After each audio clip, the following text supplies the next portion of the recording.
Assalamualaikum warahmatullahi wabarakatuh.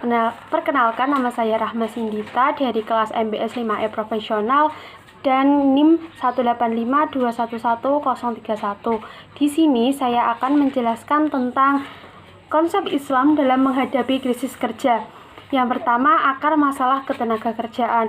Mencermati ketenagakerjaan yang ada, maka masalah tersebut berpangkal dari persoalan pokok, upaya pemenuhan kebutuhan hidup, serta upaya meningkatkan kesejahteraan hidup.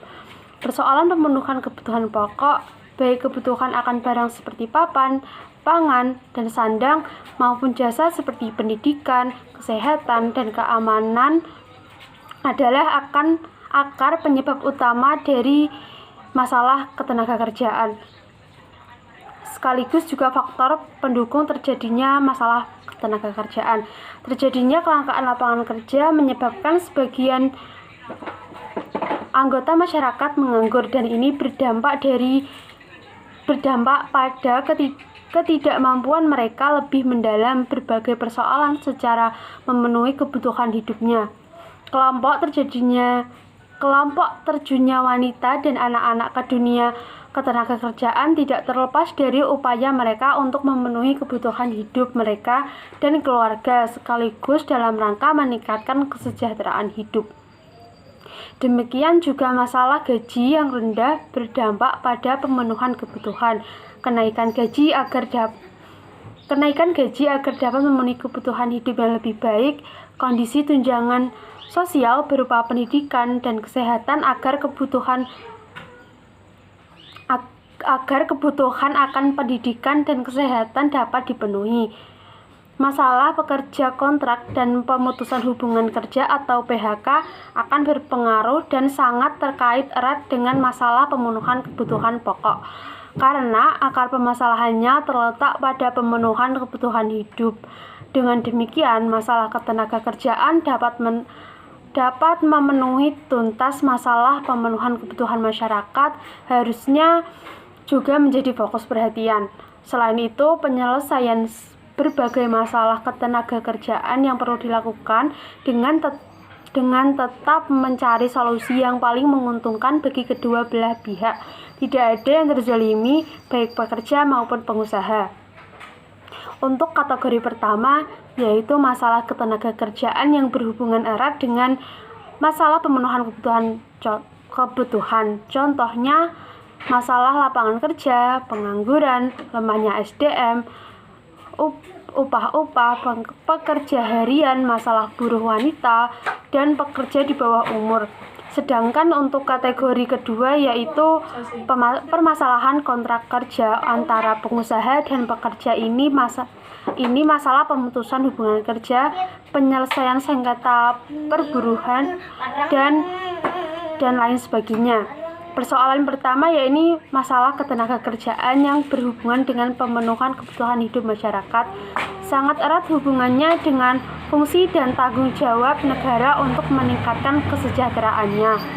Persoalan ini haruslah melakukan kebijakan dan implementasi negara dan tidak menyerahkan penyelesaian semata kepada pengusaha dan pekerja. Sedangkan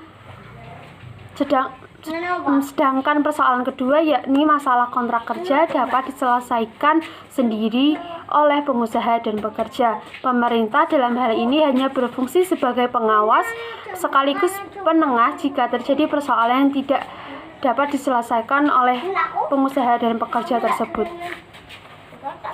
Dengan mengkaji secara mendalam hukum-hukum Islam, kita dapati bahwa Islam sebagai prinsip ideologi telah berusaha mengatasi berbagai persoalan yang muncul dan dalam ketenagakerjaan secara fundamental dan komprehensif.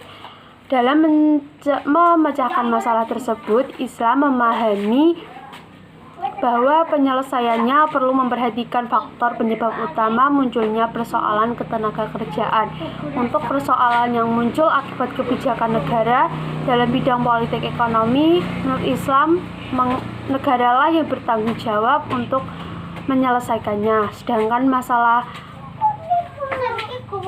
yang muncul akibat akibat semata hubungan pengusaha dan pekerja. Islam telah menjelaskan secara rinci bagaimana kontrak kerja pengusaha dan pekerja melalui hukum-hukum yang menyangkut ijaratul ajir dengan dipatuhi ketentuan-ketentuan Islam dalam hubungan pengusaha dan pekerja.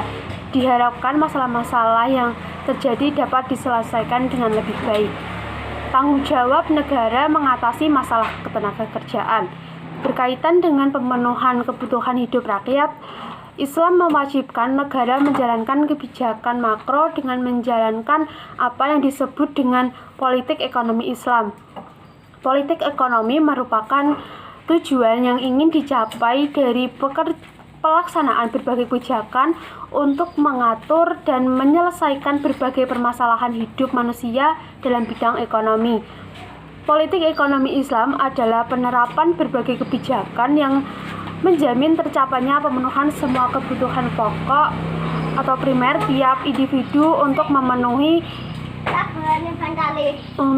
memenuhi kebutuhan pelengkap atau sekunder dan tersier sesuai dengan kemampuan mereka.